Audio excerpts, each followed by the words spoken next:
नमस्ते सर्वांना, रवीना रेसिपीमध्ये तुमचं सर्वांचं खूप खूप स्वागत आहे। तर मी बरेच दिवस काय कारणास्तव व्हिडिओ नाही टाकले, तरी आज मी तुम्हाला शापूची भाजी बनवून दाखवणार आहे। तर हे बघा, मी शापू स्वच्छ धुवून साफ करून स्वच्छ धुवून ठेवलेले आहे आणि ह्याच्यासाठी लसूण आणि हिरवी मिरचीच घालायची शापूच्या भाजीला, कांदा वगैरे नाही घालायचा।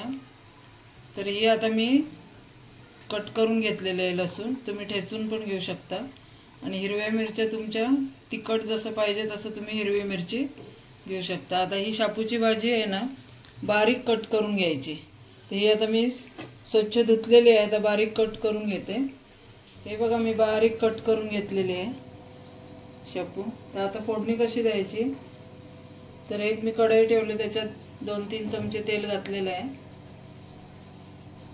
तर पहिला मी लसूण घालून घेणार।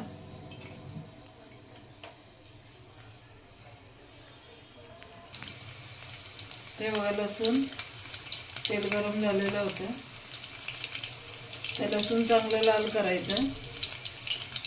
त्याच्यामध्ये हिरवी मिरची,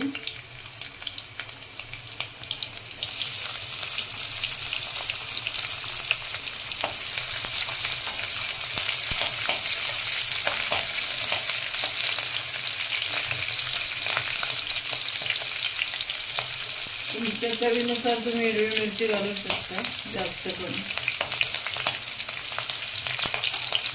आणि इकडे मी डाळ घेतलेली आहे, मूग डाळ। मूग डाळ भिजवून घेतलेली आहे। आता ही चांगली नरम झालेली आहे, ही मग भिजवली असली की लवकर शिजते, म्हणून आता याच्यामध्ये मी मूग डाळ घालून घेते। आता आपलं लसूण बघा लाल होत आलाय, एकदमही लाल नाही करायचं, काळपट, मग कडवट लागते भाजी।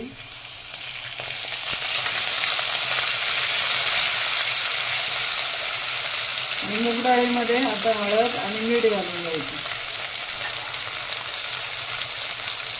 थोडीशी हळद घालायची, चवीनुसार मीठ घालून घ्यायचं।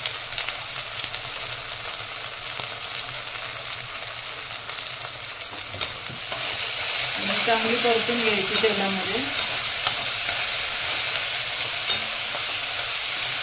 आणि याच्यामध्ये आता पाणी घालून,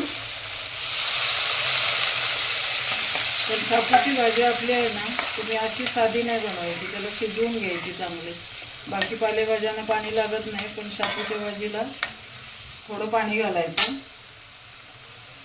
आणि चांगली शिजवून घ्यायची, त्याची चव खूप छान लागते।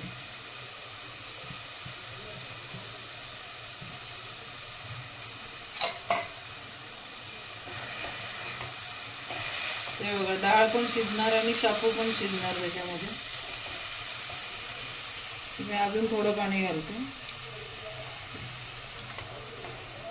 भाजी बुडेल इतपत पाणी घालून घ्यायचं आणि बारीक गॅसवर चांगली शिजवून घ्यायची। तुम्ही या डाळीऐवजी तांदळाची कणी जरी वापरली ना, तरी खूप सुंदर लागते भाजी। कर्नाटकमध्ये तांदळाची कणी घालतात या भाजीमध्ये, बेळगाव साईडला हाटीव भाजी बनवतात। आता मी चांगली शिजवून घेणार, आता झाकण ठेवते आणि बारीक गॅस करून। हे बघा, आपली भाजी शिजली चांगली, 10-15 मिनिटं तरी बारीक गॅसवर शिजवायची। हे बघा, अशी हाटीव भाजी केली ना मस्त लागते, भाकरी सोबत, चपाती सोबत, भातासोबत पण तुम्ही खाऊ शकता। ते आपली तयार झालेली आहे भाजी। तुम्हाला ही रेसिपी कशी वाटली नक्की करून बघा आणि लाईक करा, शेअर करा आणि सबस्क्राईब करा।